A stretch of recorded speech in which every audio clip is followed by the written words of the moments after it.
ஒரு இறைநேசர் படிக்கிறாங்க. என்ன படிக்கிறாங்க?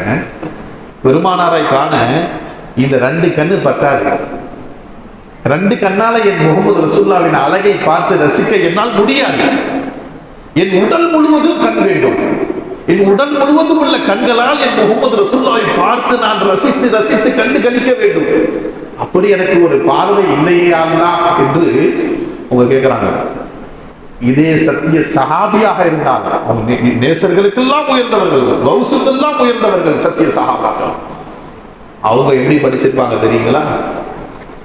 எம்மானுக்காக என் உயிரை விடுவதற்கு ஏராள உயிர் இல்லையே. என் பெருமானாருக்காக வேண்டி உயிரை விடுறதுக்கு அல்லாஹ் ஒரு உயிரை தானே கொடுத்தாங்க. ஏராளமான உயிர் இருந்தாங்க. அது எல்லாத்தையுமே முகமது ரசூலுல்லாஹ் காட்டி ஒன்றன் பின் ஒன்றாக நான் விட்டு விடுவேன் என்று சொன்னார்கள்.